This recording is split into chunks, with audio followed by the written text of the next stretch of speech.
Bienvenidos a todos y todas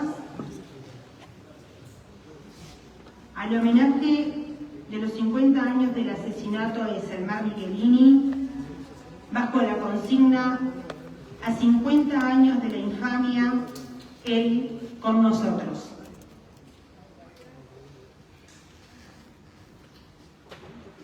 Dentro del equipo organizador de esta actividad, resaltamos los siguientes agradecimientos. En primer lugar, a esta casa de estudios que hoy nos recibe y nos acompaña. Al PIT-CNT, la Central de Trabajadores de Uruguay, que ha estado en todos los detalles para que se pudiese desarrollar de esta manera. A la doctora Claudia Roca, presidenta de la Asociación Americana de Juristas, defensora de los derechos humanos, activista en la defensa de la soberanía y autodeterminación de los pueblos de América Latina y el Caribe, en especial ante las agresiones, el secuestro y bloqueo sufridos por Venezuela y Cuba, quien nos ha proporcionado algunos de los videos que a continuación vamos a ver. Resaltamos además la presencia de varias autoridades de gobierno, también de la Central de Trabajadores, a la familia, amigos y compañeros presentes. Se encuentran en la sala el presidente de la República, Yamandu Orsi, la vicepresidenta de la República, Carolina Pose, el ministro Carlos Negro, el doctor Jorge Díaz, y queremos en extensivo agradecer a todas y a todos los presentes.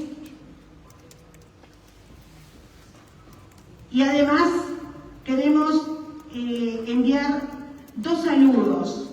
Uno que proviene de la Federación de Estudiantes Universitarios, la FEU, que dice así: a casi 50 años del asesinato de Selmar Michelini y 102 de su nacimiento, desde la Asociación Social y Cultural de Estudiantes de la Enseñanza Pública, Federación de Estudiantes Universitarios del Uruguay, ASEP-FEU, queremos homenajear su vida y su lucha y extender un abrazo apretado a los presentes, a su familia, a quienes fueron compañeros de militancia. Entre todas las cosas que hizo Michelini, una de ellas fue militar en la FEU. Hoy, su imagen y su pensamiento son insignia de muchos y muchas compañeras jóvenes, así como de muchos y muchas que ya pasaron por la militancia estudiantil, de la misma forma en que lo es para una gran parte del pueblo uruguayo. Que su asesinato haya sido a manos de la dictadura cívico-militar hace rebrotar la memoria de todas las compañeras asesinadas y desaparecidas por el régimen. Ello nos marca el camino a seguir, para no volver a caer en la oscuridad, para que todas podamos vivir bien. Por eso es que vale la pena resaltar que la lucha y las ideas de Selmar siguen vigentes, de la misma forma que su recuerdo vivo, porque quien murió luchando vive en cada compañero. Y a continuación daré lectura a la declaración de la asociación Donde Están desde Francia. La asociación Donde Están de Francia, que lucha por verdad, justicia y memoria y contra la impunidad de todas las violaciones de los derechos humanos del terrorismo de Estado en Uruguay, hace llegar su saludo fraterno a los organizadores y participantes de este homenaje a la memoria de Selmar Michelini a 50 años de su asesinato. Selmar Michelini fue de los primeros en denunciar con fuerza a la tortura, a los asesinatos políticos y a las desapariciones forzadas en Uruguay y Argentina.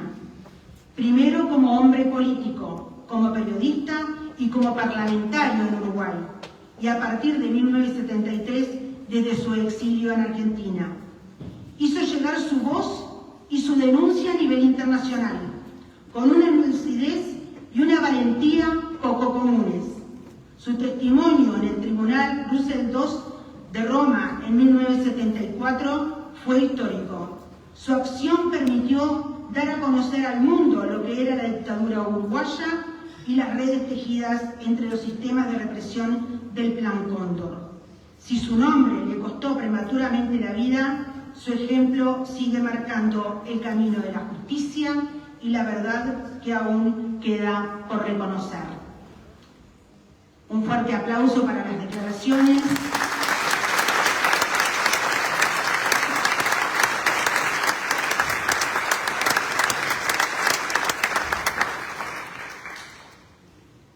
A continuación, le puedo pedir a los oradores que si quieren se pueden ir sentando a la mesa. Ingeniero Héctor Cancela, maestra Gabriela Verde, Marcelo Abdala, profesor Gerardo Caletano, Rafael Michelini.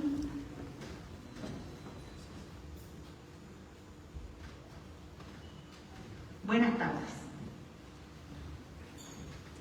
Habíamos demorado un poquito el comienzo porque faltaba Rafael, que venía en viaje.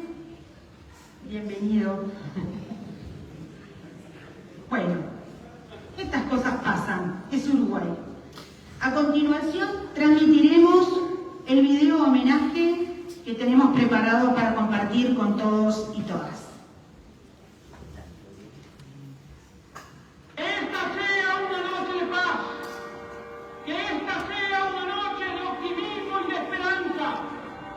Los hombres aquí reunidos, procedentes de las más distintas extracciones políticas y sociales, consustanciados fundamentalmente por una misma idea, puesta la mirada en la lontananza para buscar un futuro para la República, quiere fundamentalmente un pueblo feliz, un pueblo optimista, un pueblo alegre.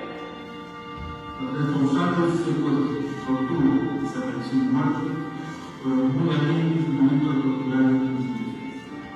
Por el contrario, han demostrado todavía sin límites a la hora de enfrentar su responsabilidad. La respuesta ha sido lograr el compromiso y seguir peleando incansablemente para cumplir la tarea de hoy. Esta ha ido permitiendo, pero la verdad es un salto de voluntad, demostrado en unidad y ser entendido por él. Recuperar la memoria para la idea del olvido. Así, en estas acciones, las víctimas continuamos con nosotros. Para venir a expresar aquí, en la plaza pública, con lo mejor de nuestras ideas, con nuestras palabras más convincentes, con nuestros sentimientos fraternos, aflorando en cada frase que sí que es posible construir un nuevo Uruguay, que sí que es posible darle entrada al pueblo.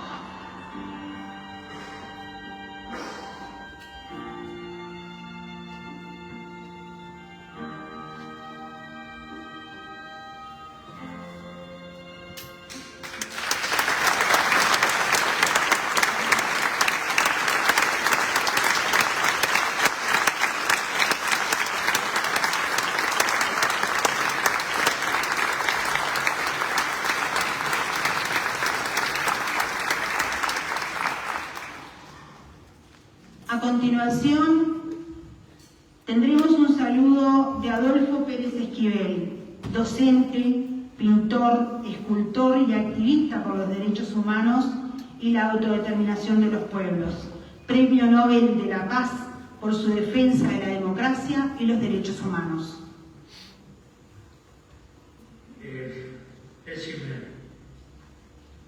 Es Adolfo Pérez Esquivel de Buenos Aires y lógicamente no me sumo a los actos de homenaje a Selma Michelini, un hombre comprometido por la vigencia de los derechos humanos, por la construcción democrática y la vida de los pueblos.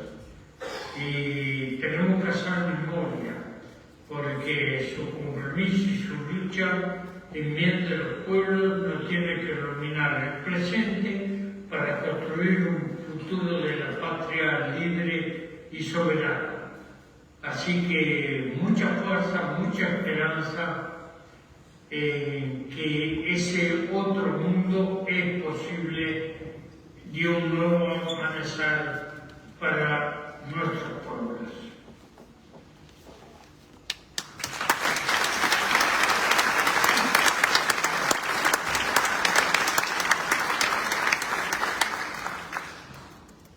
Ahora transmitiremos un video saludo de Ana María Cariaga, activista de los derechos humanos, ex detenida desaparecida, militante de la Juventud Guevarista. Desde el 13 de junio del 77 fue secuestrada con 16 años, estando embarazada en Buenos Aires, y fue detenida por un grupo armado dependiente del ejército argentino. Permaneció cautiva en el Centro de Detención y Exterminio Club Atlético hasta su liberación. Tras su secuestro y exilio en Suecia, su madre Esther Balestrino de Cariaga es una de las fundadoras de Madres de Plaza de Mayo, secretaria de Derechos Humanos en la Unión de Trabajadores de la Prensa, directora ejecutiva del Espacio para la Memoria, doctora honoris causa en la Universidad Nacional de Cuyo, y en su doble condición de sobreviviente y de profesional recibimos su saludo. Soy Ana María Cariaga y en nombre del Instituto Espacio para la Memoria quiero saludar esta iniciativa de homenaje a Selmar Michelini y en su figura a quienes fueron secuestrados y asesinados en ese acto criminal, así como también a sus compañeras y compañeros. Y digo esto porque reivindicar su trayectoria es al mismo tiempo poner en valor la defensa del Estado de Derecho, la defensa de los derechos humanos y la impronta solidaria de una generación comprometida con la realidad de su época. Y esto no tiene vencimiento en el tiempo. Las injusticias se repiten a veces con otros ropajes y en esta hora también ejercitar la memoria implica sostener la verdad y seguir abonando a la justicia. Es por eso que desde el Instituto Espacio para la Memoria nos sumamos a este acto y decimos junto a ustedes: Selmar Michelini, presente, ahora y siempre.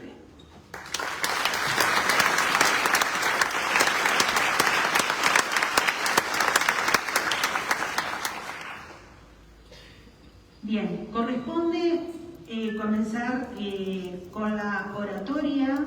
Tenemos el placer de recibir aquí a los presentes.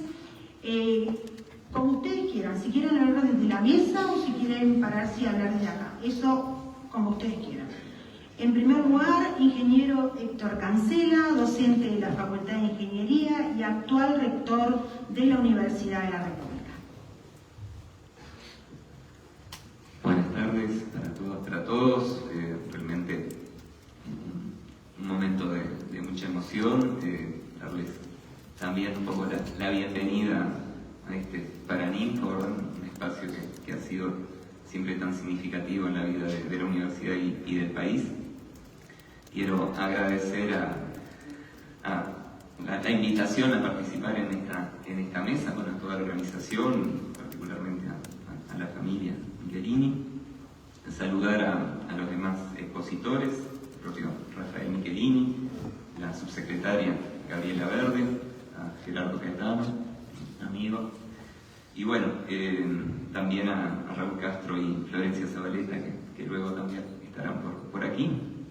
Saludar también la presencia, por supuesto, del señor presidente de la República, llamado Orsi, la señora vicepresidenta, Carolina Cose, y bueno, de todas las autoridades y amigas y amigos de la casa que nos acompañan. Como decía, es realmente un momento de emoción y muy significativo. Estamos reunidos aquí para recordar a Selmar Michelini, ¿verdad? Un referente ético y político de la democracia uruguaya, una persona realmente ejemplo de coherencia entre la palabra y la acción, muy particularmente en la defensa de los derechos humanos, y bueno, una figura clave en la memoria histórica de lo que fue el enfrentamiento al terrorismo de Estado.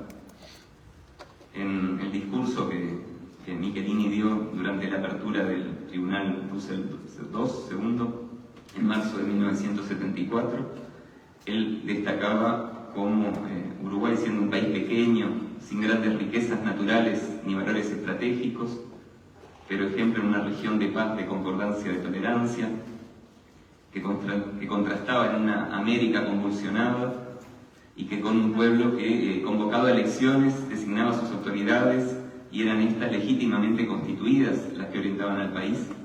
Sin embargo, había cambiado esa realidad de ese Uruguay en lo que él decía podríamos denominar el inicio del fin. Las diferencias políticas, las restricciones a la libertad de expresión, la represión, los asesinatos en las calles, son algunas de las características que él enumeró en ese discurso, donde denunció ante la opinión pública mundial ese quiebre profundo que se había dado en Uruguay con la estabilidad constitucional, con el culto a la libertad y el respeto a los derechos inherentes a cada persona de nuestro país. Selmar daba cuenta del clima de violencia política y de terrorismo de Estado que se había instaurado desde el año 1968, mucho antes del golpe del 73, que llevó también a la instauración de una dictadura cívico-militar extendida durante 12 años en nuestro país.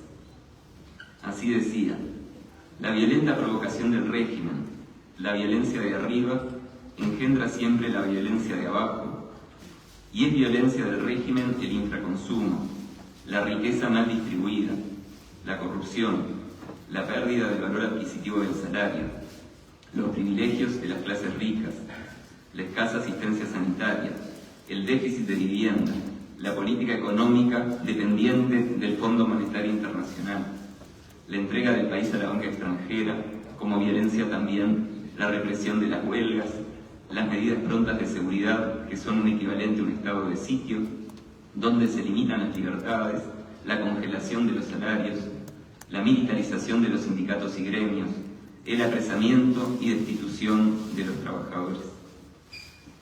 Recordamos esas palabras, ¿verdad?, por la valentía de esa denuncia que realizó al mundo entero, dando cuenta del arrasamiento de las instituciones, la negación de la ley y los derechos en ella consagrados, la persecución y la muerte desatada, la tortura y el maltrato físico y espiritual de la dictadura.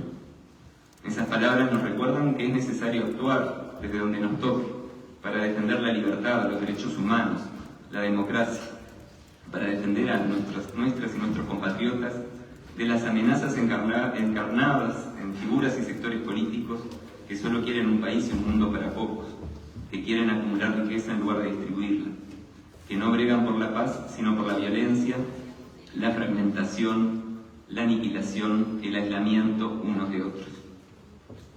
Como Selmar escribió en el semanario Marcha en 1972, es fácil, hasta para una razón de subsistencia o de autosalvación, defender el honor y la propia libertad. Lo verdaderamente difícil es defender el honor y la libertad ajena, más aún cuando por esa acción se compromete y arriesga la propia. El interesarse y luchar denodadamente por los derechos de los demás es lo que hace fuerte a una sociedad. En la universidad, por supuesto, recordamos que Selmar ingresó a la UDELAR en 1948 para estudiar Derecho, que fue aquí dirigente estudiantil, integrando la Federación de Jóvenes Ballistas, fue secretario general del Centro de Estudiantes de Derecho y secretario general de la Federación de Estudiantes Universitarios del Uruguay, nuestra FEU. Desde la universidad, por supuesto, fomentamos y apoyamos las investigaciones con perspectiva de derecho. En especial hay distintos equipos de investigación que abordan, sistematizan y analizan las violaciones a los derechos humanos cometidas en el pasado reciente, así como las consecuencias del terrorismo de Estado hasta el presente. El saber qué hicimos como sociedad en nuestras luchas, nuestras resistencias a la dictadura en la clandestinidad, en el exilio y en el incilio, es necesario para la construcción de nuestra identidad como pueblo. Mantener viva la memoria de la huelga general del 73, la Semana del Estudiante del 83, la marcha hacia el Francini, los actos de 1 de mayo, con el movimiento sindical, el río de libertad, para abrirle el paso a la democracia. El recordar, luchar y construir memoria es necesario para reconocernos en los valores solidarios, en los lazos sociales tejidos contra todo pronóstico, en las ideas y acciones para construir un mundo mejor, más justo, más pacífico, donde todas las personas tengan su lugar. La UDELAR tiene trabajadoras y trabajadores, técnicos administrativos de servicios, docentes, estudiantes, egresados, que fueron perseguidos, secuestrados, torturados, encarcelados durante la última dictadura cívico-militar. Exigimos memoria, verdad, justicia y reparación para ellas y ellos. Esta casa fue allanada durante el terrorismo de Estado, sufrió la sustracción de material docente, de documentación, de todos los ficheros con los datos personales de los estudiantes. Aquí fueron velados los restos del mártir estudiantil Liberarse, y ya en democracia velamos también a detenidos desaparecidos, hallados e identificados gracias al denodado trabajo del Grupo de Investigación en Antropología Forense, compuesto por científicas y científicos de nuestra universidad. A 50 años de la infamia, recordar la figura, el pensamiento y la acción de Selmar Michelini es un gesto que, en su justa medida, también abraza a su familia y nos convoca a todas y todos a ser consecuentes con la construcción de una sociedad más justa e igualitaria. Muchas gracias.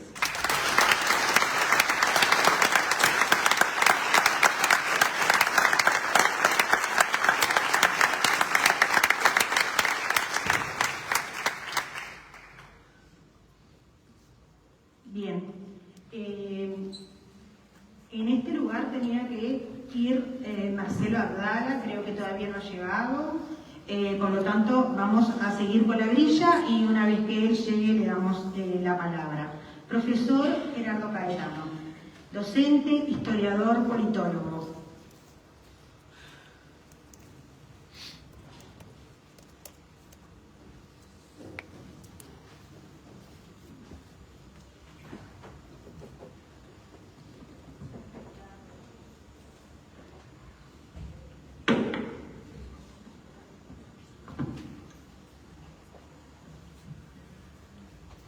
Buenas noches.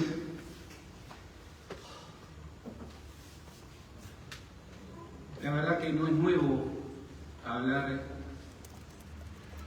en mayo a propósito de Selmar. He tenido el honor de que la familia me convocara en muchas oportunidades y que en otras actividades vinculadas a este mes de la memoria me tocara participar. Pero esta es una ocasión especial. Han pasado nada menos que 50 años de su vil asesinato. No debemos olvidarlo. Selmar, cuando murió, tenía 52 años. 52 años. Una figura realmente gigantesca, que con el paso del tiempo no hace más que confirmar su interpelación que nos llega hoy, 50 años después, para orientarnos, para exigirnos.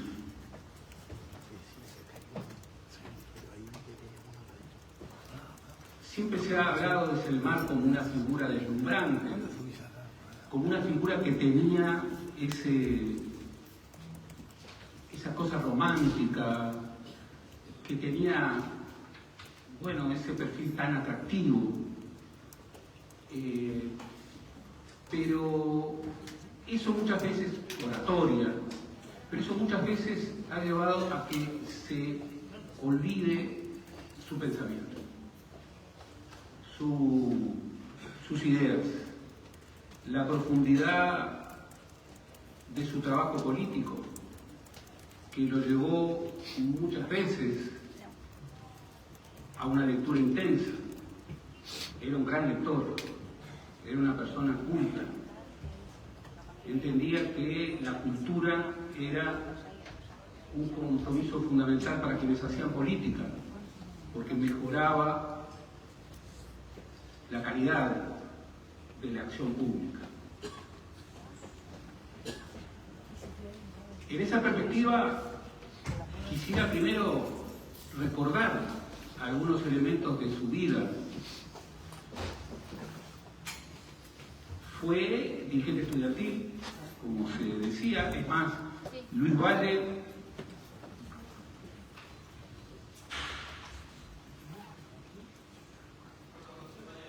Bueno, vamos a hacer una interrupción para señalar la tardanza. Bienvenido, Marcelo Arreazo.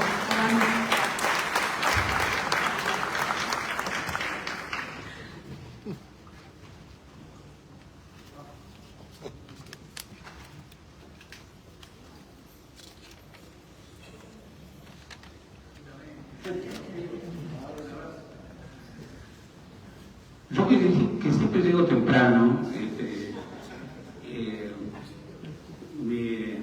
me impacta que nada menos que el presidente de nuestra central sindical llegue tarde y salude. Decíamos que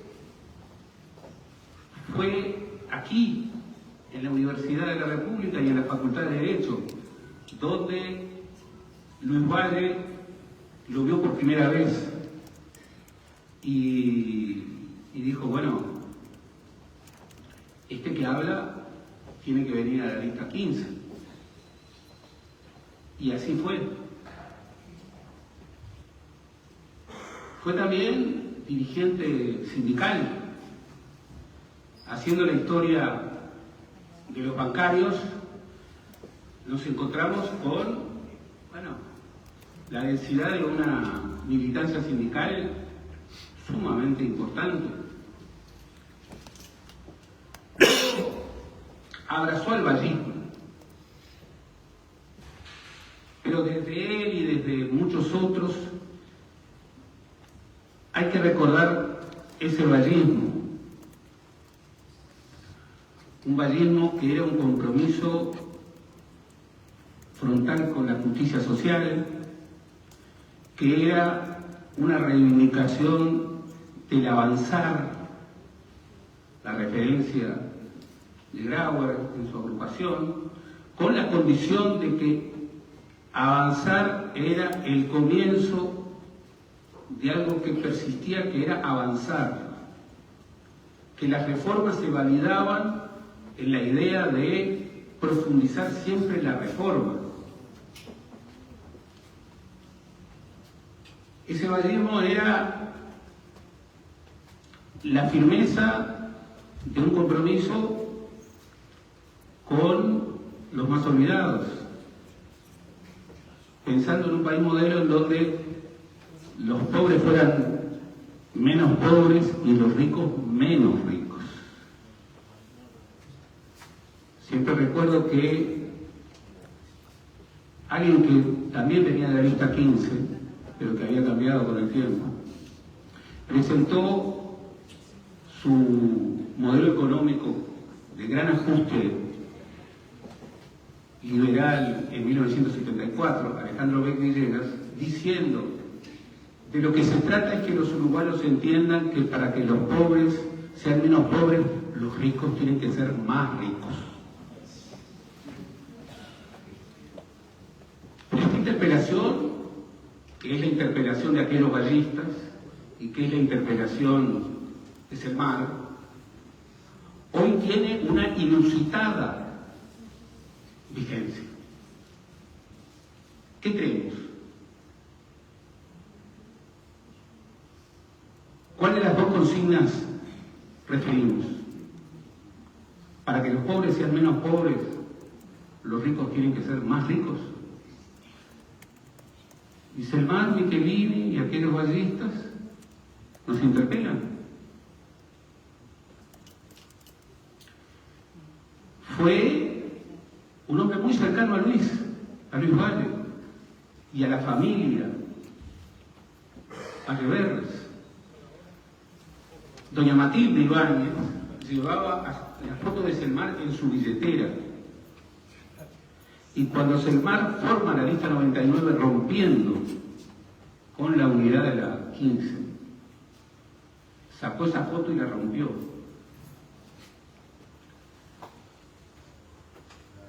Era una figura muy poderosa. Entonces, la construcción de la lista 99, hay que recordar, en el casamiento de Julio María Sanguinetti en el año 60, por supuesto, con Marta Canessa, ¿quiénes eran los padrinos de boda de Julio María Sanguinetti? Jorge Valles y Elmar Michelini. O sea, era un referente de aquellos jóvenes turcos de la lista 15. Y se fue y construyó un nuevo movimiento. ¿Por qué? Porque creía que aquel bautismo que había abrazado estaba perdiendo fuerza, estaba perdiendo densidad, estaba dejando de ser heredero de aquellas profundas transformaciones lideradas por don Pepe. Y lo hizo de frente, hablando con Luis Valle, que le dijo, pero Selmar, ¿tú estás seguro de irte de la 15? Mirá que estoy muy fuerte. Y Selmar le dijo, por eso me voy. Porque no me voy de un núcleo que está desbarrancado. Me voy de un movimiento político que mantiene su fuerza. Y construyó la 99. La 99 era, bueno, abrazarse a aquel viejo y afirmar un camino de transformaciones.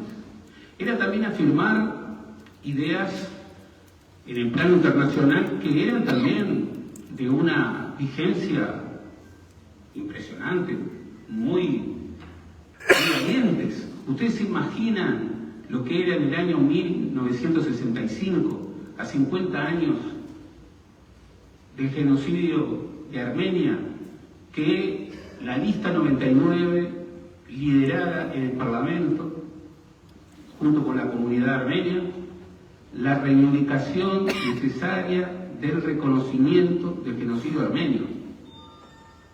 Era el primer país del mundo en hacerlo. ¿Saben lo que era eso?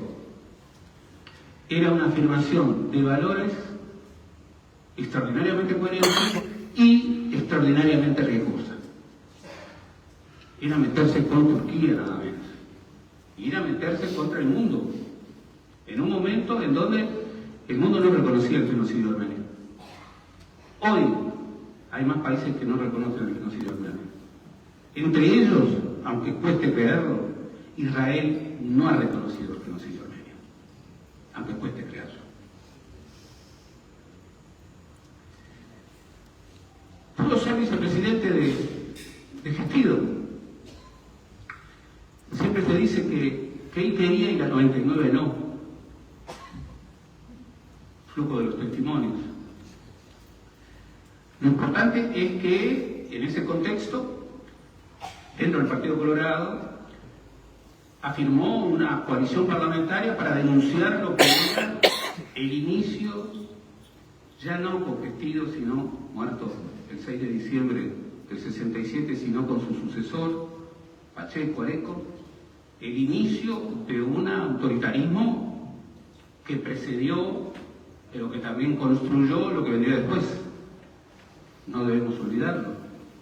No debemos olvidar, porque así lo denunciaba Selmar, algo que está documentado. El terrorismo de Estado no empezó el 27 de junio del 73. Empezó antes. Y esto es muy importante. Muy importante.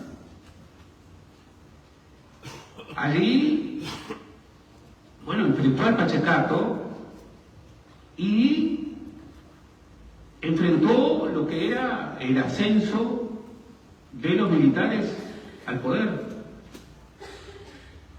Lo hizo primero dentro del Partido Colorado, con sus aliados, y lo hizo buscando aliados. Él fue uno de los principales constructores del liderazgo del general Sereni, después de su renuncia al ejército. Incluso inicialmente quiso construir una lista ballista, pero ahí Sereni y Vasconcelos no se pusieron de acuerdo. Y luego, en un salto que era realmente muy revolucionario en términos políticos, bueno, confluyó con quienes estaban construyendo el Frente Amplio. Y llevó a que el general Sereni fuera el primer presidente del Frente Amplio. Luego, bueno, peleó contra ese prólogo de la dictadura que fue el gobierno de Bordaberry. Y, ojo, tuvo desaciertos importantes. En febrero del 73, bueno, era febrerista. Incluso escribió en marcha un editorial aludiendo a aquellos militares que suponían la idea de un golpe de Estado progresista.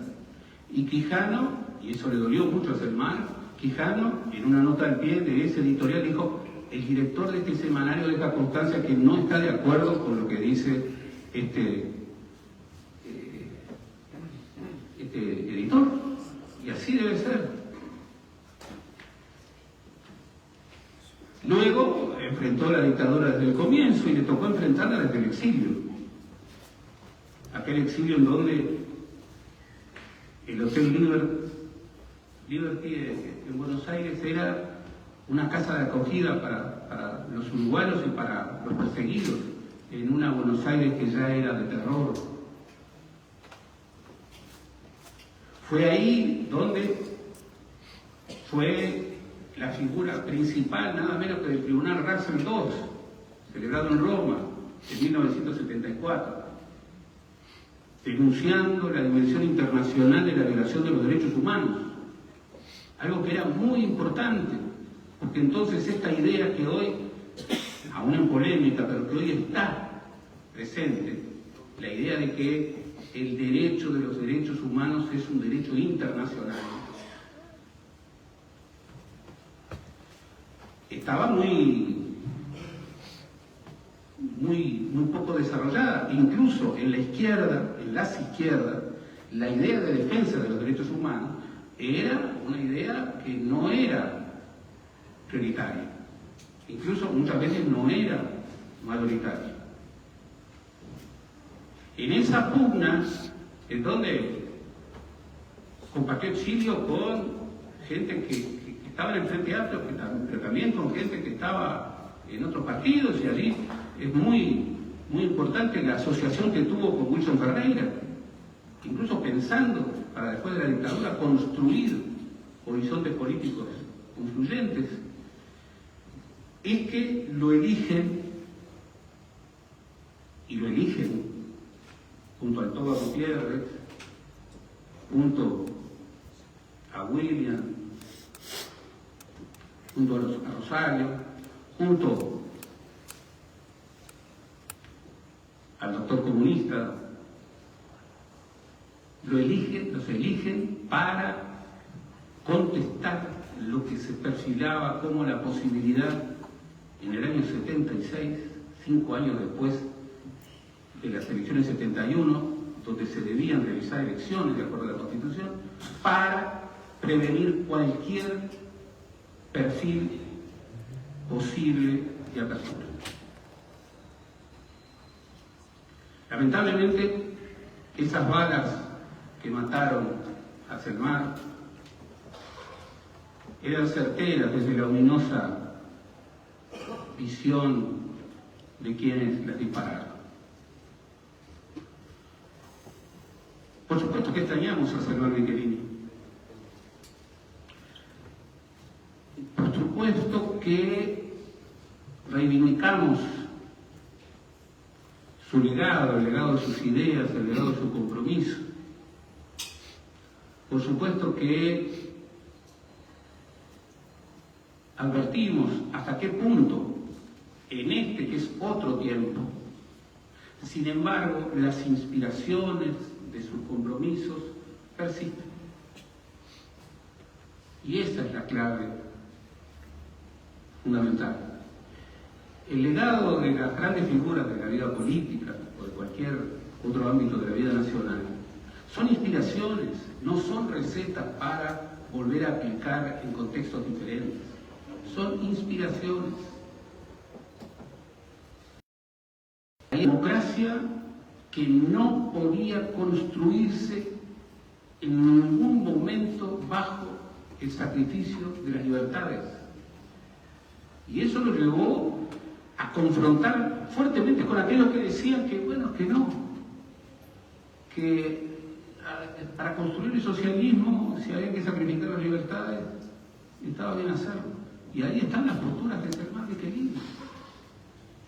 En momentos claves, la invasión a Checoslovaquia en el 68. Arismendi decía, yo no polemizo ni con Germán Michelini ni con Juan Pablo Terra, porque ellos no son marxistas. Y este es un debate dentro del marxismo. Yo polemizo con Vivian Trías, que es marxista. Y ahí la idea fortísima, que sigue estando presente entre nosotros, que no hay causa que pueda justificar la violación de los derechos humanos, la violación de las libertades, en ningún tiempo y lugar. Por supuesto que hoy se lo podrá hacer de manera distinta, pero esa inspiración, la afirmación de las libertades como innegociables, es absolutamente inspiradora y vigente. Su visión era una visión comprometida con los más desposeídos. Era una visión en donde, desde su primer vallismo, estaba asociado a la causa de los más pobres.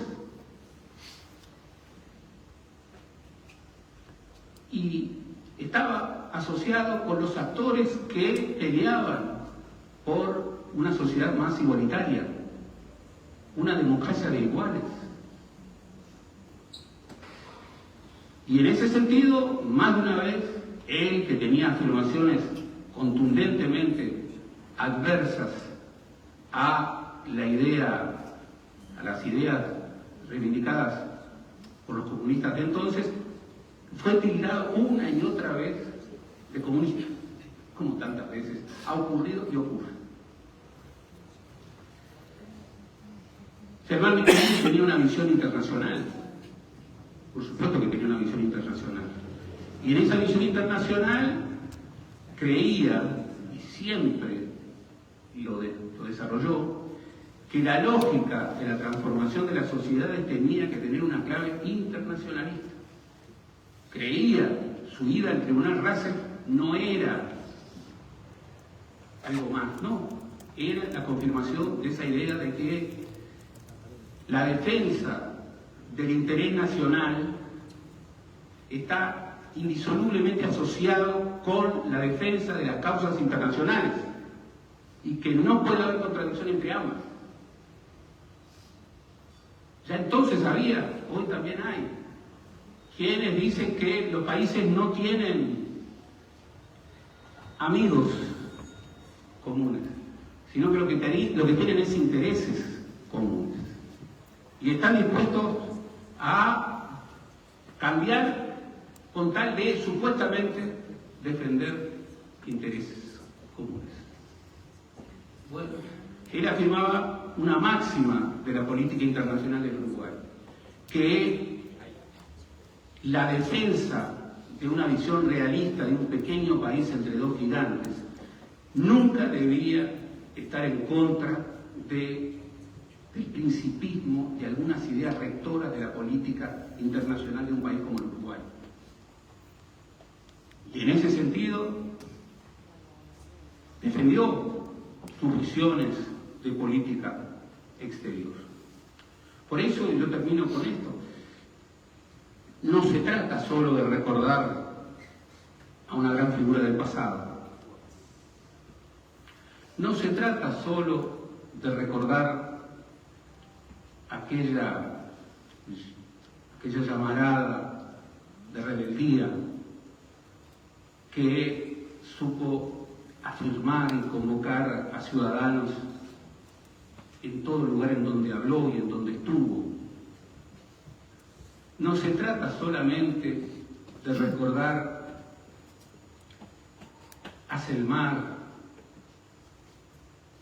como una figura realmente admirable. Se trata de recordarlo haciéndolo presente. Se trata de recordar las inspiraciones que guiaron su vida hasta el compromiso más fuerte, no por voluntad propia, que él no tenía voluntad de mártir, claro que no. Amaba la vida. Tenía mucho más para dar. Seguramente por eso lo mataron. Pero en esa defensa inclaudicable de sus principios, afirmaba la necesidad de ir hasta el final. Este momento contemporáneo tan difícil, tan incierto, donde tantas certezas se han disuelto y donde la afirmación de las convicciones, bueno, está enfrentada con tantos desafíos. Bueno, precisamente por eso, y no desde la copia, sino desde la recepción de sus inspiraciones, hay que cumplir con Selmar. Hay que tener en cuenta esos asuntos que marcaron su vida y utilizarlos como efecto exigente de nuestros compromisos del presente. Gracias.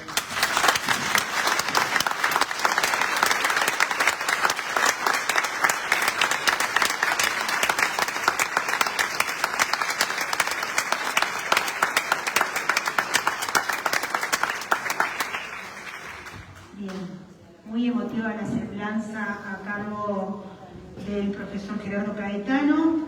Antes de pasar a la siguiente exposición, quiero leer una nota que nos llega de la Asociación Civil Maestra Elena Quinteros.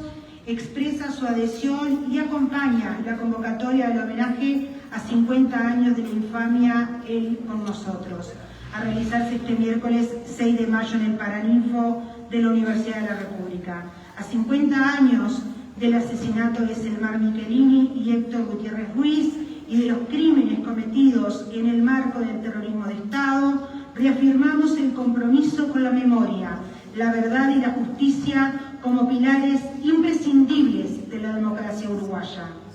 Recordar no es un ejercicio del pasado, es una responsabilidad ética y colectiva frente al presente y al futuro. El tiempo donde persisten disputas sobre el sentido de la memoria y sobre las responsabilidades del Estado, estos actos constituyen espacios fundamentales de reafirmación democrática y de defensa de los derechos humanos. La figura de Elena Quinteros, maestra y militante secuestrada y desaparecida por la dictadura, forma parte inseparable de esa historia de lucha y dignidad que el pueblo uruguayo continúa sosteniendo. Mantener viva esa memoria es también defender el derecho de las nuevas generaciones a conocer la verdad y a construir una sociedad basada en la justicia y en el nunca más terrorismo de Estado. La Asociación Civil Maestra Elena Quinteros saluda y acompaña esta iniciativa, reconociendo el valor de quienes desde distintos ámbitos sociales, sindicales, culturales y académicos continúan sosteniendo la memoria activa de nuestro pueblo.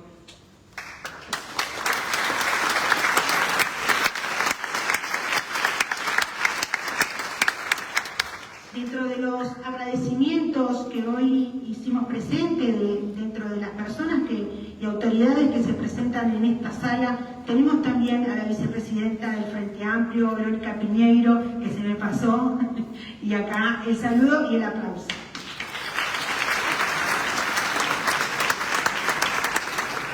Bien, vamos a presentar a Marcela Abdala, pero antes de ello les cuento que vamos a tener un cierre artístico a cargo de Florencia Zabaleta, que es actriz de nuestra querida Comedia Nacional, y de Raúl Castro, letrista y poeta de tantos tablados de carnaval. Así que continuamos con la oratoria, pero para que tengan en cuenta. Bien, Marcelo Abdala, trabajador metalúrgico, sindicalista y actual presidente del PIT-CNT, nuestra Central Única de Trabajadores. Adelante. Muchas gracias, Meche. Comentar con nuestras compañeras y compañeros aquí presentes que cuando Ismael llega al local del PCNT y nos presenta la idea de desarrollar este homenaje a Selmar, prácticamente se desarrolló una resolución unánime del PCNT por aclamación. Siempre es exquisito escucharlo a Gerardo. Le quiero decir que prefiero tener demasiadas tareas por responsabilidad de algunos de los que andan por acá que ser antipático.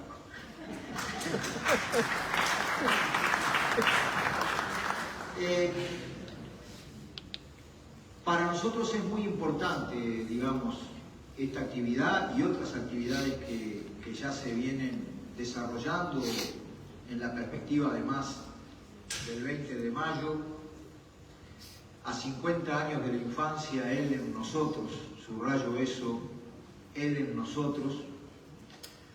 Si tuviéramos que establecer con brevedad solamente algunas pinceladas, digamos, de lo que fue la vida de Selmar y que sin duda alguna no van a agotar la enorme riqueza de su contribución.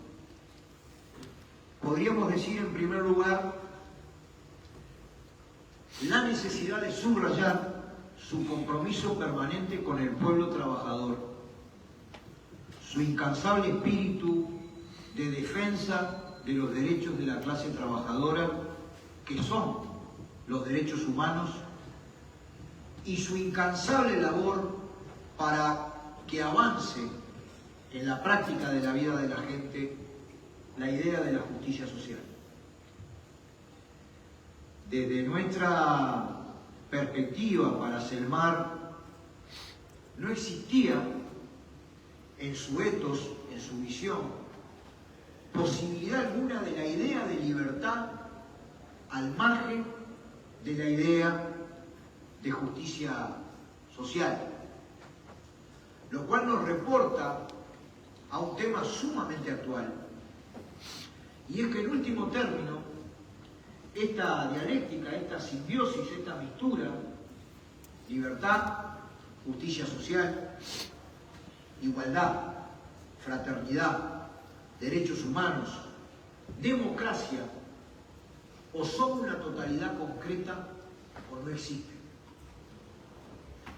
Él, digamos, consideraba sistemáticamente en la vida, en sus luchas, en sus combates, que la libertad y la igualdad debían ir de la mano, sin lo cual existían problemas. Es ese sentido hondo, digamos, de una visión humanista, en donde la política y la ética son lo mismo,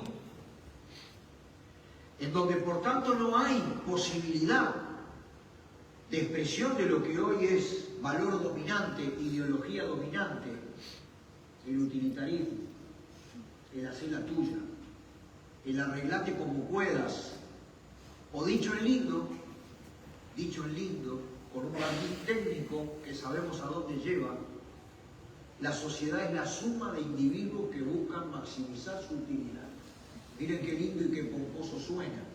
El mercado es el mejor asignador de los recursos. Arreglate como puedas. Si lo traducimos al criollo de la fábrica o del barrio. Y justamente en su peripecia política, tras estos valores que también son práctica concreta, política, de lucha, tuvo con el conjunto de la clase obrera, la clase trabajadora, el pueblo, en un proceso absolutamente rico desde un punto de vista histórico. Gerardo colocaba allí notas bien importantes. Enfrentar el repliegue del Estado, de la sociedad, las primeras recetas, digamos, y la firma del acuerdo de nuestro país con el Fondo Monetario Internacional, la reforma cambiaria y monetaria de Assimi, el garrote represivo contra las luchas populares. Vaya época histórica en la que fue protagonista, y que naturalmente lo ubicaba del lado de los más vulnerados. Vulnerados, dije, no vulnerables, vulnerados. Porque esa represión hacía parte de un ajuste radical contra los derechos, los intereses de las grandes mayorías nacionales. En su concepción, la respuesta era de coraje, de audacia, de rebeldía. Por eso hacía vibrar los estrados, con su voz apasionada, en esa unidad también de forma y contenido. Pero es un hijo de nuestras entrañas. A los 18 años comenzó a trabajar en el banco hipotecario, inmediatamente se convirtió en militante sindical, fue electo por sus compañeras y compañeros como secretario general de la agremiación del banco hipotecario, tuvo responsabilidades importantes en una organización muy importante de nuestro PCNT, que es AEU, que ayer cumplió aniversario. Fue un destacado militante del movimiento estudiantil, secretario general de esta casa, digamos, de la Facultad de Derecho. Fíjense esto, cuando se acumulaban las condiciones de una amplia alianza de clases, sectores sociales, capas medias, de intelectualidad avanzada, que nos trajo hasta aquí. Él era simultáneamente obrero, trabajador y estudiante, las dos cosas personificadas en su labor, en su ética, en su esfuerzo. Y con esa impronta vivió. Su trayectoria en la lista 15, su descollante participación parlamentaria, su participación en responsabilidades gubernamentales, pero siempre cerca de los gremios, con esa vocación humanista, con ese compromiso de clase. Para nosotros es un orgullo haberlo tenido en nuestras filas, pero después que sale de nuestras filas directas, es un orgullo haberlo podido tener moviendo de forma consecuente, porque esos principios y esos valores nunca se ponen como objeto transaccional, haberlo visto actuar con la coherencia que actúa. Puedo destacar dos ejemplos. Algunos de los más veteranos pueden tener una memoria viva más fresca que la que yo puedo expresar, pero sí que abrevan del conocimiento histórico de nuestros procesos fundacionales, siempre a favor de los vulnerados. Tuvo una participación descollante en la huelga, por ejemplo, del gremio metalúrgico en el año 1955, que todavía resuena en La Teja. Me refiero a la huelga de Ferrosmal, en donde se empezaban a desplegar procesos que hoy siguen vigentes, como un Capital Nacional, una empresa muy importante de fabricación de electrodomésticos, se empezaba a entrelazar con el capital transnacional, en este caso Philips, y de la noche a la mañana despide a 158 trabajadores, con un gran componente antisindical estos despidos, en donde la patronal se mueve junto a la policía, organiza crumiros que tienen una respuesta violenta contra la huelga, donde es asesinada María del Carmen. Papel descollante de Selmar, siempre a favor de los trabajadores, siempre buscando un hilo, un puente entre la lucha de los trabajadores, el Poder Ejecutivo, el Parlamento, para encontrar soluciones. O la huelga, por ejemplo, de la FOICA, de la industria frigorífica, la huelga de los obreros en lucha en el frigorífico nacional, que lo tuvo a él como un interlocutor privilegiado, porque en los momentos cuando más se agudiza la lucha son los momentos donde justamente los puentes, los diálogos, las negociaciones más aceitados tienen que estar, pero a veces no es fácil.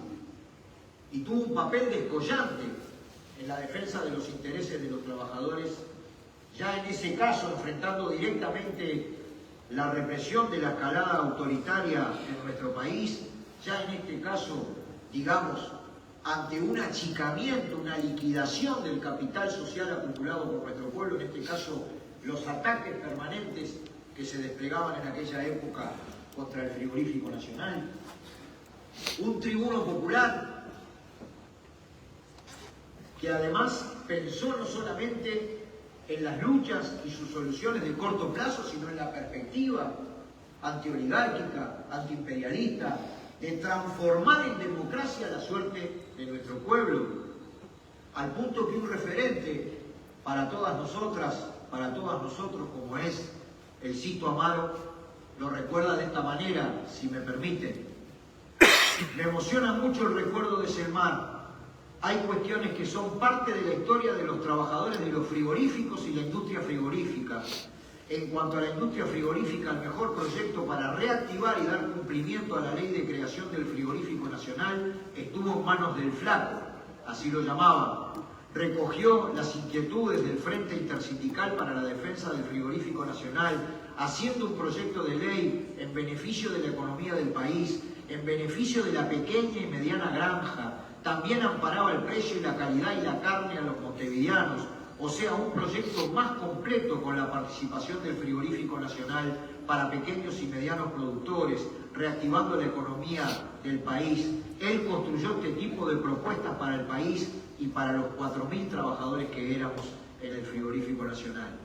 Cito Amaro recuerda una anécdota que lo impregnó, que él no olvida, porque es en estos momentos de lucha cuando se conoce de verdad a la gente, y dijo así: cuando el gobierno de Pacheco Areco intentó cerrar el frigorífico nacional, nosotros los obreros ocupamos el frigorífico. Las Fuerzas Armadas cerraron el portón, cercaron el portón, y nosotros nos defendimos, nos metimos en la sala de calderas, con el peligro que eso tenía. Todos estábamos rodeados de fuerzas militares y resistimos. En medio de ese enfrentamiento irrumpió el querido Flaco, trayendo su presencia y su palabra, sus propuestas de salida del conflicto y preservando la vida de los trabajadores ante ese momento tan angustiante. Eso me emociona, dice el Cito Toledo. Obviamente que entonces en esa vida, apostada a la vida,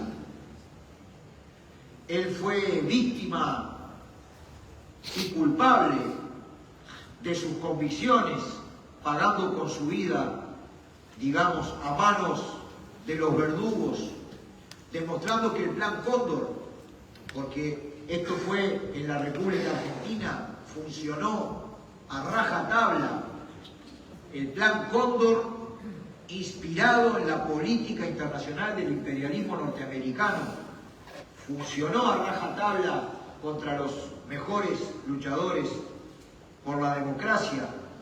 Por eso es tan importante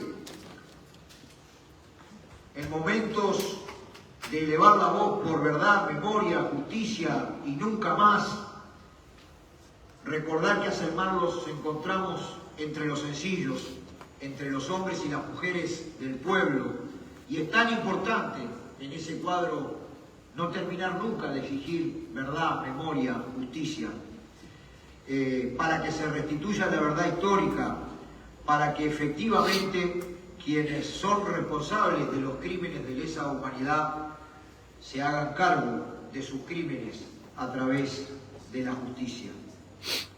Pero especialmente quisiera finalizar con esta reflexión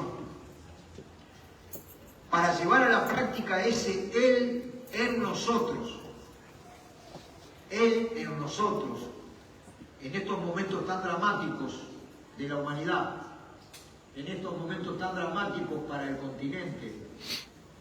Recordar esa tríada que es un concreto, que es una cosa sola que se expresa en dimensiones distintas, de la libertad, de la igualdad, de la fraternidad, en clave de democracia profunda y participación, en clave de concepción integral de los derechos humanos, en clave de que la clase trabajadora pretende avanzar a través de la ruta crítica de la profundización de la democracia, ese él en nosotros tiene que ver con resolver a través de las vías que nuestro pueblo vaya construyendo las necesidades de una sociedad más democrática, más igualitaria, más justa, que despertaría, sin duda, si así fuera posible, esa sonrisa amplia de Selmar,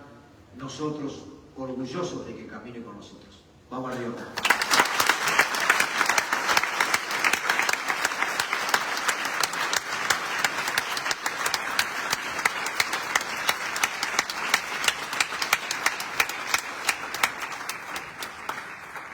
Muchas gracias, Marcelo Ardala. Queremos saludar también al presidente del Frente Amplio, Fernando Pereira, que este aparatito que está acá conspiró para que no lo viera. Así que bueno, muchas gracias. Pasamos ahora a escuchar a la maestra Gabriela Verde, docente y actual subsecretaria del Ministerio de Educación y Cultura, y debo de decirlo porque la quiero mucho, compañera mía del Comité Peñarol, lo tenía que decir. Un fuerte aplauso para esta. Gracias.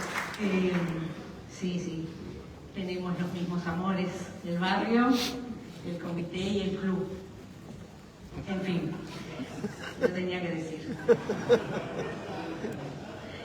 Bueno, justo en esta casa me compromete. Bueno, agradecer, pero no puedo con eso. Bien. Bueno, cambiemos el rumbo de la conversación. Gracias por abrir las puertas de esta casa. Es un honor. Agradecer la presencia del presidente de la República, profesor Germán Orsi, la vicepresidenta ingeniera Carolina Cose, ministro Carlos Negro, el doctor Jorge Díaz, Fernando Pereira. Y bueno, hay gente que no veo porque esto me complica, pero en fin, a las amigas, a los amigos, a todos los que están aquí presentes, a los artistas. Esto es un hecho político, pero es también cultural y educativo. Vaya que si será educativo, quien me precedieron en la palabra, en sus semblanzas, nos dejaron palabras que nos hacen pensar en ese pasado, en esa historia, en esa memoria que resguarda la justicia, que debe resguardar también el nunca más. Una semblanza que nos deja lecciones de vida, de ética, de política, y eso es lo que debemos rescatar de Selmar. Este homenaje no lo quisiera recordar solo como una figura pública, política, periodista, senador. Quienes le antecedieron también lo expresaron y lo dejaron muy bien plasmado, que trasciende toda su figura, su vida. Sí, recordarlo como alguien que entendía la política como un hecho profundamente humano. Y eso es lo que nos interesa rescatar. Como dije antes, figura pública, fundador del Frente Amplio, pero más allá de esos cargos, fue alguien que defendió siempre la democracia y los derechos humanos. Y hoy detenernos en homenajear, en pensar a 50 años de esta infamia, de esta pérdida, defensor de la democracia, es un faro que nos debe guiar en un momento tan convulsionado de nuestro mundo, de nuestra región, de nuestra querida América Latina y de nuestro país también. Sus palabras, su trayectoria, su vida fue muy incómoda para quienes lo asesinaron, y por eso lo asesinaron. Y eso también hoy en el saludo a Elena, también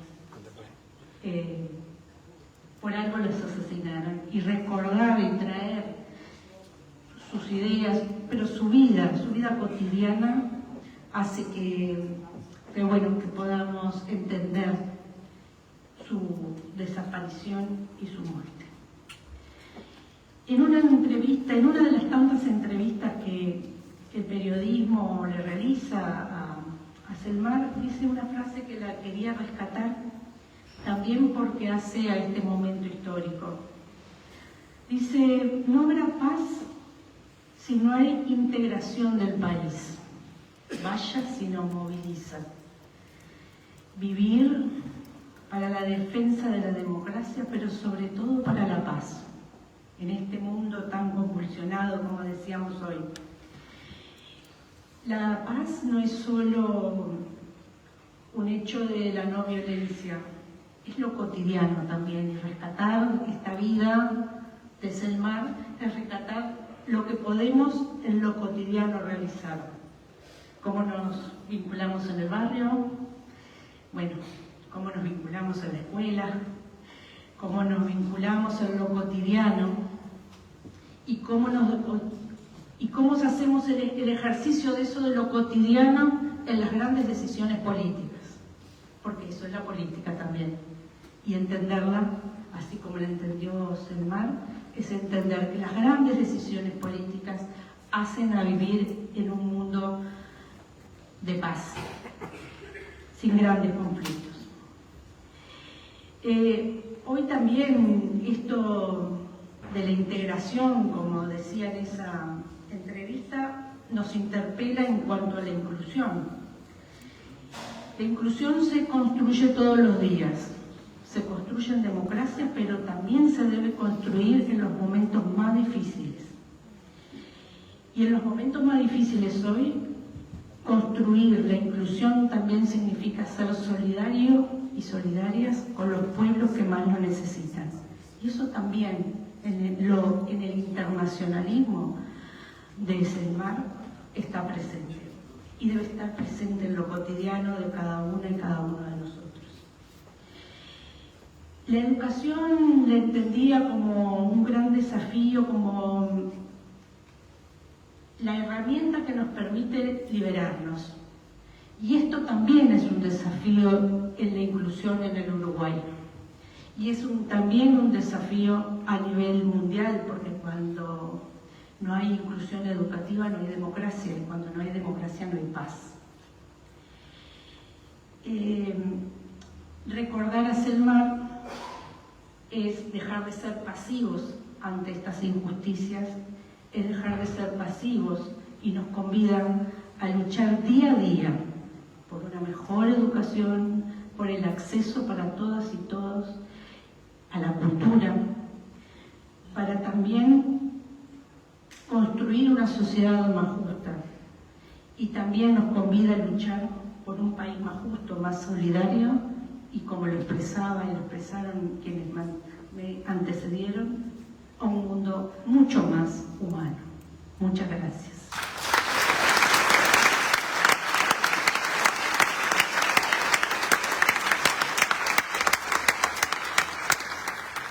Muchas gracias, viceministra.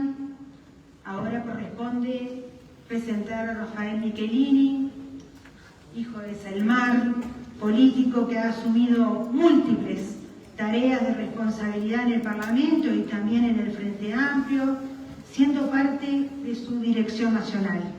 Es un referente histórico del nuevo espacio y actual vicepresidente de la Internacional Socialista. Lo hicimos breve, pero contundente. Fuerte aplauso.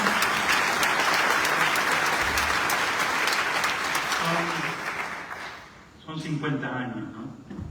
Es increíble cómo el tiempo pasó. Todavía recuerdo cuando yo trabajaba con APROLE, llego a casa y mi hermana Isabel me dice: mataron a papá, no aparece más. Y yo quedé frío, en ese momento tenía 17 años. recuerdo cada uno de los detalles que los diferentes hermanos fueron armando del puzzle. Y también me veo a mí con 17 años, cuando vi a mis hijos con 17 años, y no lo puedo creer. Pero lo primero son los agradecimientos. Agradecimientos a los organizadores, un grupo de la 99.000 dijo que vamos a hacer un acto, yo dije, ¿para qué se van a meter en esto? Ismael Blanco, Walter Soto, Luisa Serena, y empezó a agrandarse la cosa. Y yo le dije que yo no me puedo ocupar de nada, porque ya este mes de mayo, que los huesos me tengan parado, ya es bastante. A ellos un agradecimiento a la Universidad de la República, al CNP, al Ministerio de Cultura, a Leonardo, a Florencia Zabaleta, a Raúl Castro, también, a todos, porque corresponde este calor que nos están dando. Un saludo muy especial al gobierno, a Jorge Díaz, a Carlos Negro, a Carolina Cose, y sobre todo al presidente Yamandú Borges, mi presidente.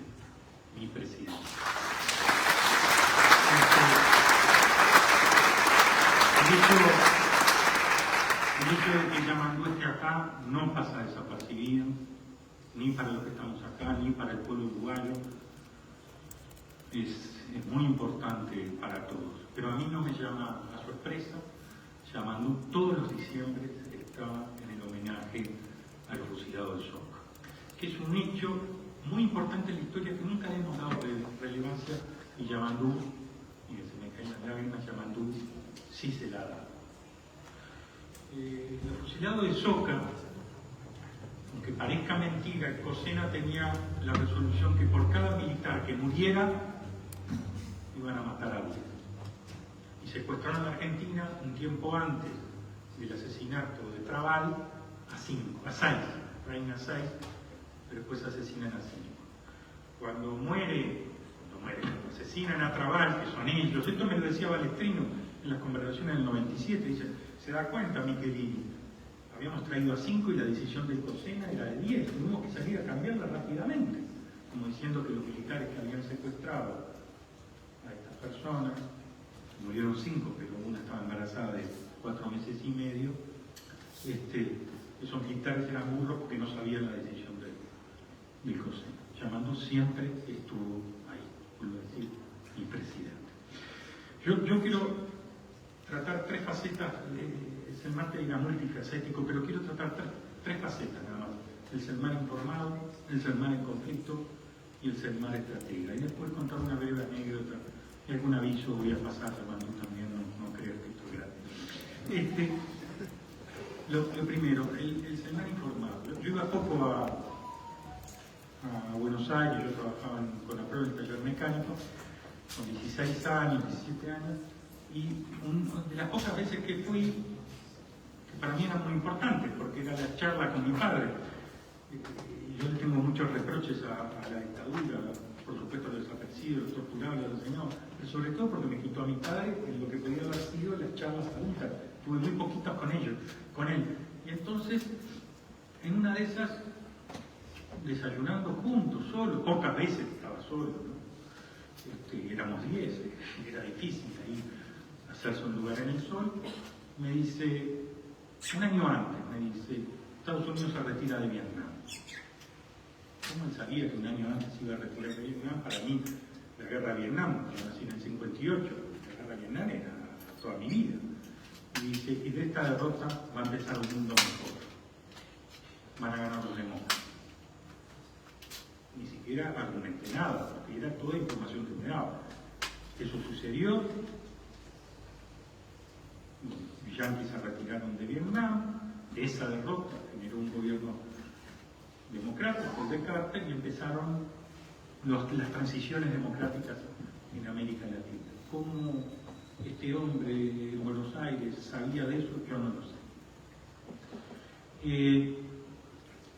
Ese CELMAR informado, cuando lo asesinan, él le había dado una carta al periodista Roberto García, que todavía Roberto García se rió y le dijo, ¿te crees tan importante, CELMAR? Le dijo, si un día me pasa algo, esa carta hacela pública en el diario La Opinión. Y cuando se da publicidad a la carta, ya asesinados en mar, Héctor Gutiérrez Ruiz, Rosario Barrero, Willy Guayo y además la desaparición de Manuel Liberó, que empiezan a haber indicios que pudieron estar en el mismo pozo clandestino, el de Bacacay, atrás de Orletti,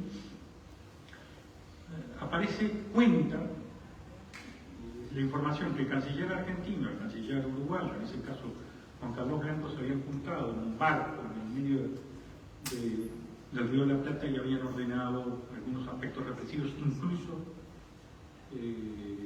su propia libertad, y dijo: si aparezco en Uruguay es contra mi voluntad.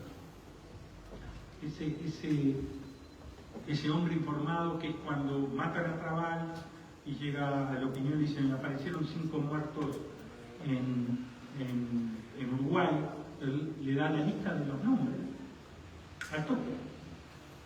Por supuesto, sabía que había estado en la búsqueda de esos 6 secuestrados todavía en democracia argentina. Pero para mí lo que me impactó más, que todavía, claro, la vida no me dio la posibilidad de preguntarle. Mi hermana Elisita estaba presa y la habían convertido en rehén. Entonces cada 3 meses la cambiaban, y íbamos con mi madre a verla y decía: acá no está. Entonces mi madre llamaba, yo tengo un gran Edipo, así que ya les digo que puedo hablar más de mi madre que de mi padre, pero mi madre llamaba a Selmar y decía: Selmar, Elisita no está. ¿Cómo que no está? Decía. Acuérdense que en ese tiempo las llamadas duraban 6, 7, 8 horas de espera. Claro, ahora es imposible pensar ese mundo, pero en ese momento las llamadas demoraban eso.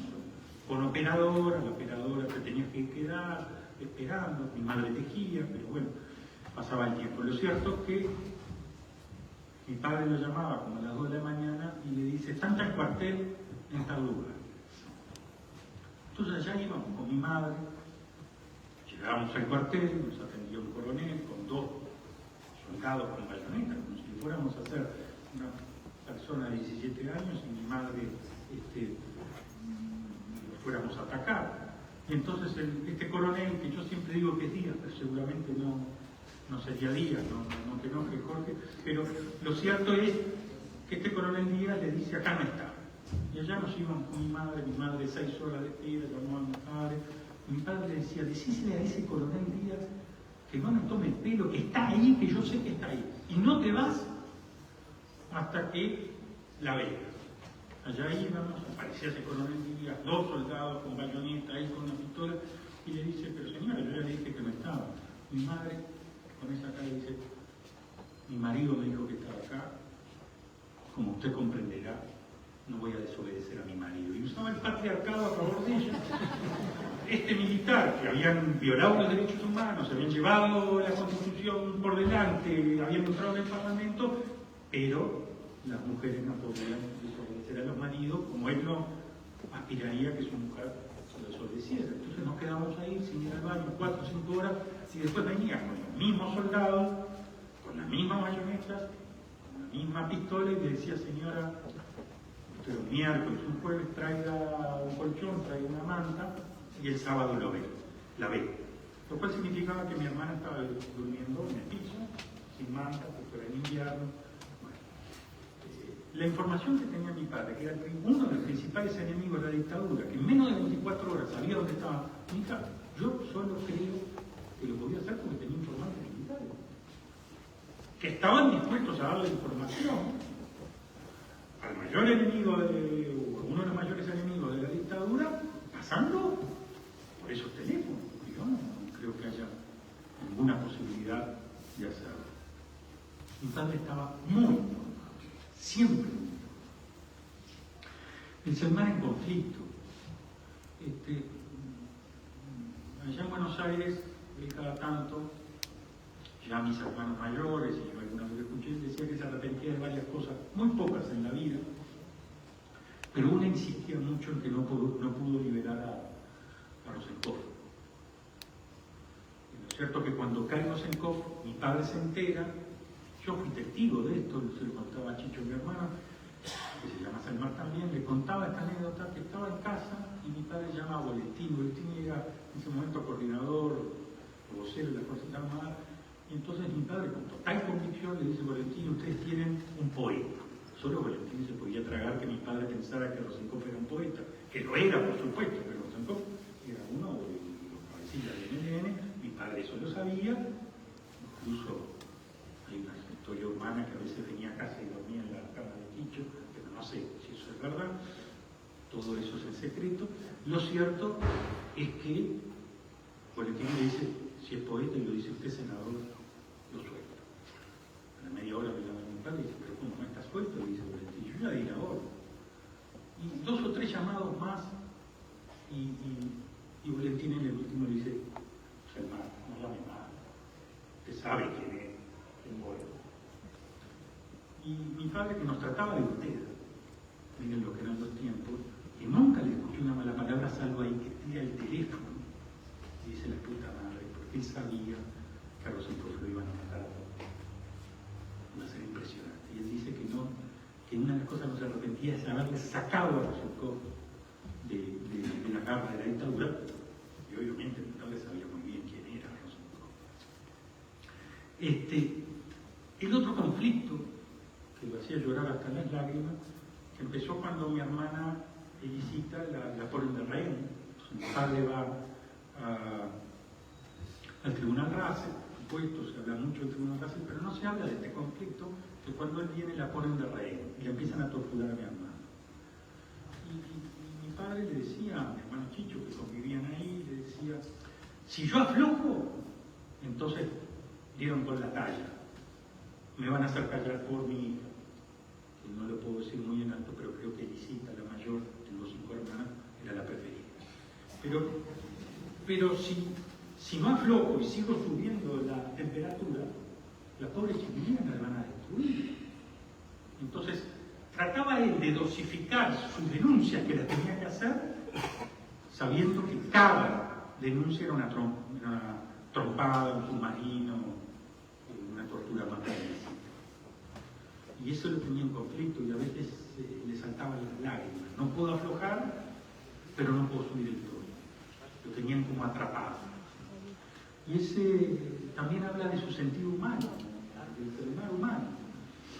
El tercero, el estratega, que se habla poco, pero tenía mucho de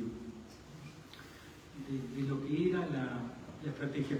Cuando forman, que duró 2 meses nada más, el Frente del Pueblo con el Partido Demócrata Cristiano, es cierto que Quijano seguía hablando de un Frente Amplio, porque nos olvidamos de que el Frente Amplio se crea en contraposición al Frente Chico, que era la democracia cristiana y los gallistas.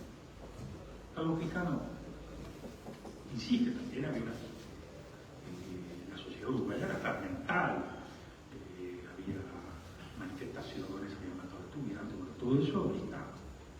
Y ahí cuando se arma el Frente Amplio, pero Selmar dejó que subiera la temperatura, no podía convencer a Juan Pablo Terra y al PDC de hacer un Frente Amplio si la temperatura no subía un poco más. Y entonces dejó que 2 meses se hablara, hasta que le dijo a Juan Pablo: esto ya no se puede, que gana. Y Juan Pablo Terra va por Selmar, y Ronnie Arimendi va por Selmar, y Viva el Sereni va por Selmar, independiente de todo lo que la sociedad ebullecía. Era terreno fértil, había alguien que le daba confianza a él, y eso era muy importante. Y el Frente Amplio se crea en contraposición a otras trayectorias, otras vías, la vía armada, por ejemplo. Por eso Sereni habla tanto de paz, porque se les iba el país de las manos. Eran hombres y mujeres que sentían que el país se les iba de las manos. Y a mi padre con Elisita y con Margarita, todavía estaban muy libres en ese momento, y sentía que se iban radicalizando, que nada las contenía. Entonces la estrategia de armar el Frente Amplio, entre otras cosas, era ver si se le daba un cauce de paz a los niños y jóvenes, hombres y mujeres jóvenes que se sumaban a la guerrilla, tiempos de la Revolución Cubana, la épica y todo ello. Cuando asesinan a Selmar, le llega a Carlos Quijano, ya un asesinados en Mali, y el juicio, y Israel, Rosario Barrero, y la desaparición de Liberó, le llega una carta de Selmar, pero le llega después de su muerte. Y en un momento pone, en un párrafo, le dice, algunos amigos dicen que me tengo que ir. Y si yo me voy, las negociaciones que se estaban hablando, el gobierno a través de Villegas hablaba con Wilson hablaba con Selmar, Selmar en su conjunto. Si yo me voy, apago definitivamente esta vela. Entonces él tenía un papel estratega de que no se podía perder esa llama que todavía existía. Y además le dice que hay que salir con posiciones, que la primera elección va a ser rosada, va a tener gente censurada, va a tener personas que no se van a poder presentar. Y le dice a Carlos Quijano que hay que aceptar, pero que se va a poner bien en la izquierda para que los grados de libertad sean los más amplios posibles. Él se ponía en un grado, yo voy a tironear de Wilson para que no acepte cualquier cosa. Si Wilson tenía un idilio con mi padre, porque hablaba, Wilson hablaba, mi padre se reía, que podía ser una fórmula, Selmar Wilson Selmar, y Selmar se reía porque sabía que la dictadura iba a durar bastante más como para hablar de elecciones.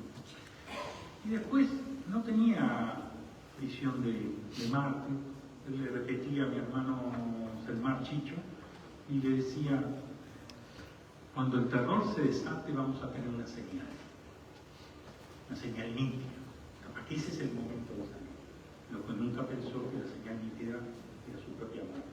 Porque después de llevarse puesto a Selmar Michelini en el juicio, a buscar a Wilson, ya nadie estaba a salvo.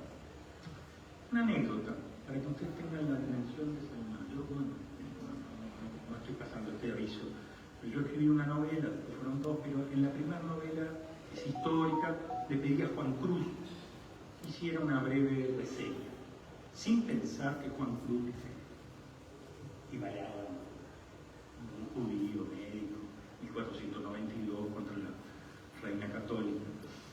Y Juan Cruz lee la novela. Juan Cruz, para que ustedes tengan dimensión, editó el diario El País de Madrid durante 20 años. Y Juan Cruz lee la novela y me hace una esquela muy interesante. Y a mí, todo esto era para y a mí me da el coraje de llamarlo. Y lo llamo. Entonces, bueno, le quiero agradecer. No, un momentito. ¿Usted qué es de Selmar? Ya ahí me vino un frío por la espalda, para que le pregunté a este hombre de ver la novela tenía algunas cosas eróticas. ¿En qué lío me metí? Yo cuido mucho el apellido Michelini porque no es prenda de uno, es prenda de muchos. Bueno, yo ya no sabía qué era lo que iba a decir. Y además me agrega una frase que me hizo la piel y me dijo, yo soy la persona que más conocí a su padre, cuando yo le digo yo soy hijo, sin nunca haberlo visto. Y dije, pero ¿cómo lo va a conocer más que yo? Soy el hijo. Y él dice, se arroga el derecho de decir que soy el que conocí más a su padre. Bueno, y además, hermanos míos que fueron más adultos, lo conocieron más. Sin nunca haberlo visto, yo ya no sabía en qué barro me metía, y entonces me dice, mire, yo me juntaba quincenalmente con Mario Benedetti. Y era un culto. Los primeros 6-7 minutos, Mario Benedetti hablaba de su padre. Durante varios años, cada 15 días. Estoy hablando del año 2022, sí. Estamos hablando de 46 años después de la muerte de Selmar, que hoy en día es el que conoció más a su padre sin nunca haberlo visto, ¿no? Erizó la piel. El cariño que se tenían con Mario Benedetti casi rayaba el amor, ¿no? No voy a hablar mal, pero era así. Algunos hábitos. Yo he insistido mucho, Amandú lo sabe, que hay que poner más máquinas, hay que insistir mucho en la búsqueda de hacerlo profesionalmente, no hay que tirar al loco, porque la naturaleza está haciendo lo suyo, no solo en el terreno, sino que se nos muere la gente. Y nosotros tuvimos, no sé si la palabra privilegio de enterrarlo. Quien no lo enterró les puedo decir que es un calvario. Porque todos los días piensa que esa persona puede aparecer y todos los días piensa que no pagó la deuda. Sobre todo cuando nos hacemos más viejos, cuando la gente se jubila, dice, tengo una deuda con mi hijo, con mi padre, y yo tengo que encontrarlo. Entonces hay que hacerlo. Y en algún momento hay que dar la orden. Pero esa orden no puede ser vacía. No es arbolero. La orden tiene que ser conceptual. Y ahí tiene que haber algunos castrenses, porque los archivos no se van a encontrar así nomás. Tiene que haber unos castrenses que estén, que los hay, o algunos, consubstanciados con el tema de derechos humanos, pero que piensen con cabeza castrense para encontrar dónde pueden estar los archivos. A mí me pasó cuando encontré a Simón Riquello, que después cuando vi la película para atrás, estoy seguro que si quien lo buscara era un policía o un militar, hubiera entendido mucho más rápido las pequeñas señales que daban, porque hay que pensar con mentalidad castrense. Hay un homenaje, hay muchos homenajes, hay uno que me gusta mucho, y va a ser la dramaturga, la directora Marianela Morena, Irrumpes el mar. Eso de irrumpe, yo lo veo entrando al Senado pidiendo una interrupción, irrumpe, él irrumpía en las escenas. Y esperemos que salga bien. Muchos de los actores y del foro no lo llegaron a conocer y sinceramente eso todavía nos llena más de orgullo. Ya leí demasiado, pero les digo, cuando decía verdad, justicia, memoria y nunca más terrorismo, es conceptual. Verdad para que no aparezca el negacionismo. Justicia para que no reine la impunidad. Memoria, porque alguna vez todos los que estamos acá no vamos a estar en este mundo y las nuevas generaciones deben recordar lo que ocurrió. Lo que ocurrió fue muy fuerte, pero lo tenemos que hacer jugar a favor y no en contra. Y justicia. Y nunca más terrorismo a Estado, porque el Estado no puede hacer terrorismo. Y en ese sentido, el mayor homenaje, que es la libertad y la democracia que tenemos, también es esa consigna de verdad, justicia, memoria y nunca más terrorismo. Muchas gracias.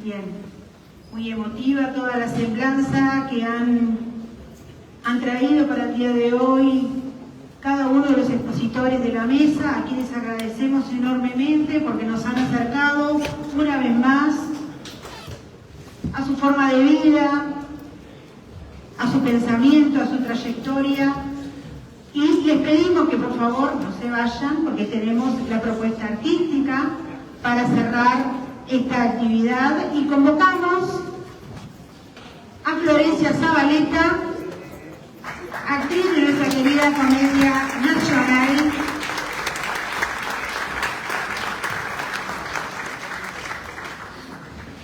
Adelante, Florencia.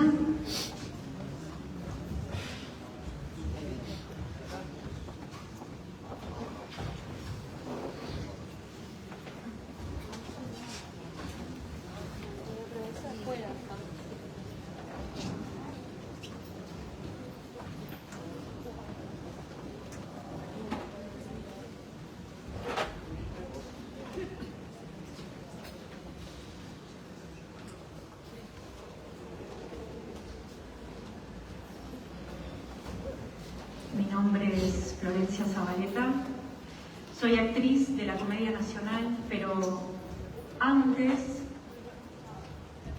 pasé por esta casa, estudié abogacía en este lugar, en el mismo en el que estudió Selmar, y comencé mi militancia estudiantil en el Frente Estudiantil Selmar Michelini, y gracias a eso es que Ismael me convoca, y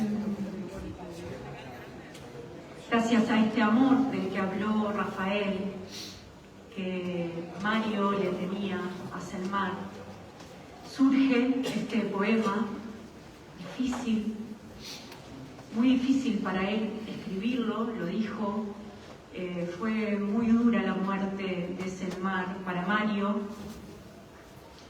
y dice que logró transmutar ese dolor a través de la poesía.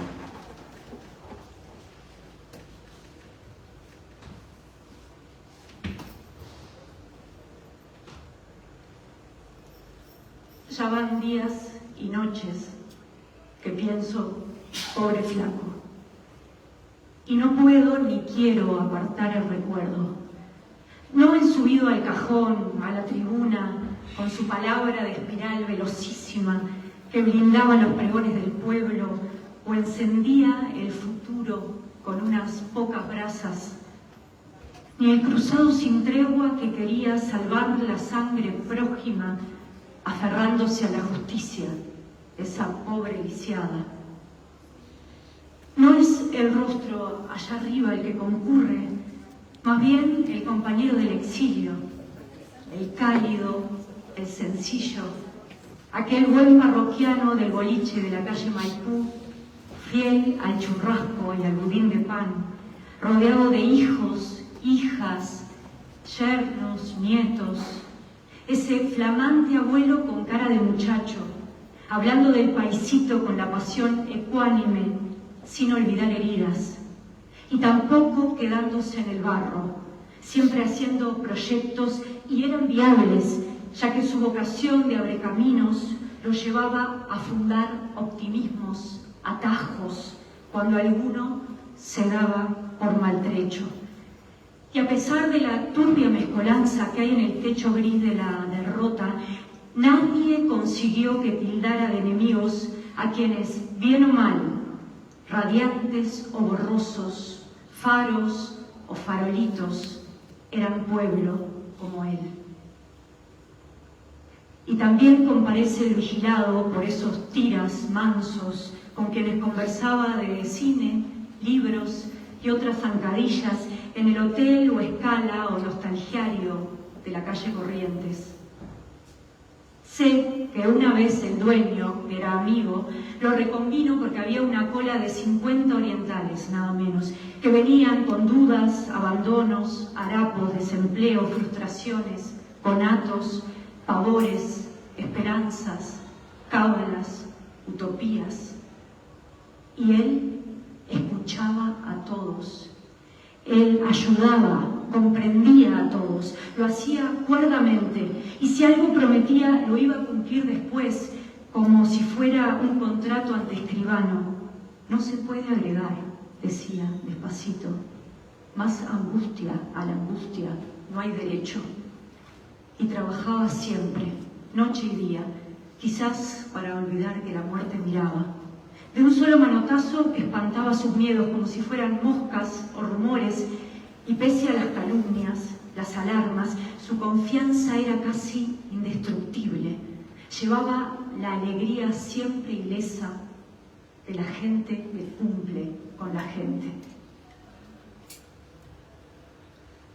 Solo una imagen lo vencía, y era la hija inerme, la hija en la tortura.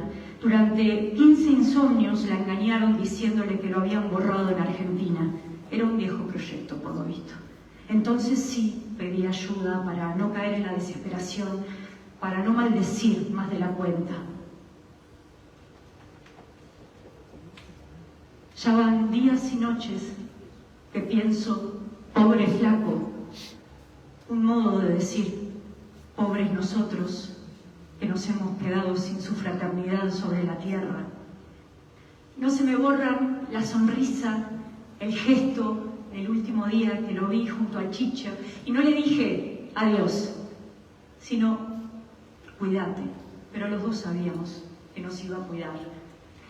Por lo común, cuando cae un verdugo, un doctor en crueldad, un mitrione cualquiera, los canallas salameros recuerdan que deja 2, 3, 4 verduguitos en ciernes.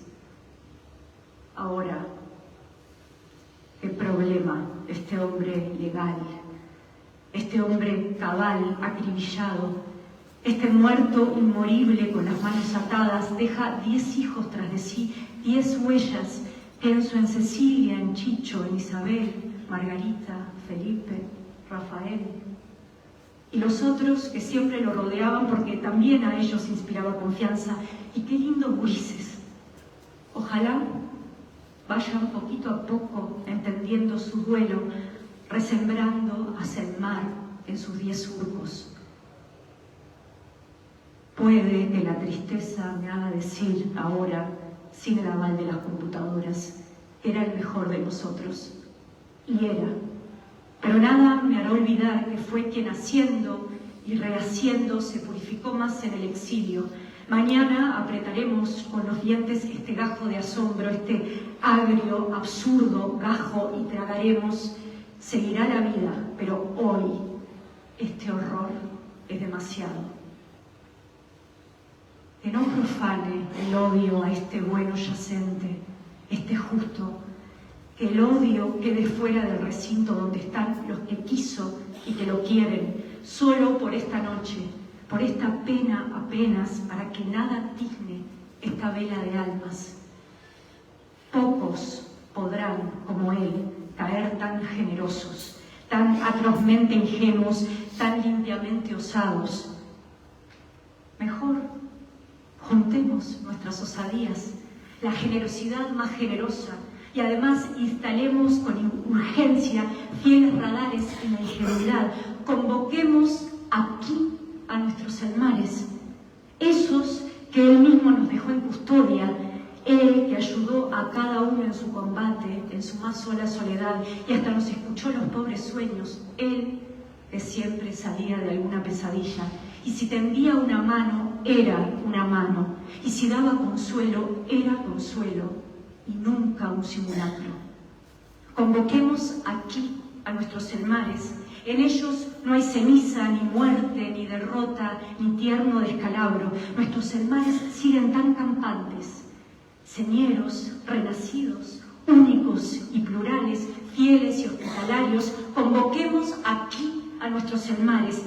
Y si aún así, fraternos, así reunidos en un duro abrazo, en una limpia desesperación, cada uno de esos módicos Elmares echa de menos hacia el mar, será que el horror sigue siendo demasiado. Y ya que nuestro muerto, como diría Roque en plena vida, es un indócil, ya que es un difunto peliagudo que no muere en nosotros, pero muere, que cada uno llore como pueda. A lo mejor, entonces, nuestro Elmar, ese de cada uno, ese que él mismo nos dejó en custodia, a cada uno tenderá una mano, y como en tantas otras malas suertes y noches, nos sacará del pozo, desamortajará nuestra alegría y empezará a blindarnos los pregones, a encender el futuro con unas pocas brasas. Benedetti, 1970.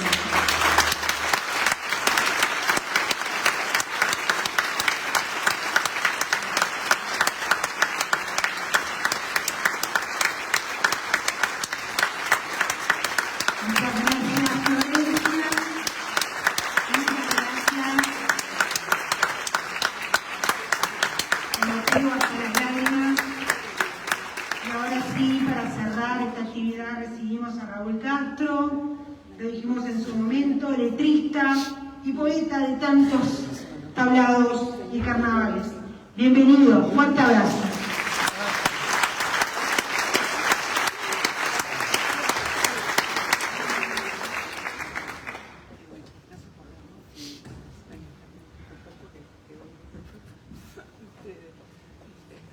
Qué momento, qué emoción, qué linda responsabilidad. Qué honor, ¿no? Que me han hecho permitiéndole a un artista popular homenajear una figura de estatura humana de ser madre. Saludo primero a Rafa, que me hiciste llorar, bandido. Para Gerardo, Estrada, de la vida y amigo enorme, que le debo mucho también en su largo peregrinar, y a los compañeros del CNT, de la universidad. Bueno, muchas gracias. Dice así: salud, hermano. Hay esquinas del alma en mi Montevideo que son sitios de citas del destino y la vida. En una de ellas fue que descubrías el mar peleando 1000 batallas, surciendo 1000 heridas.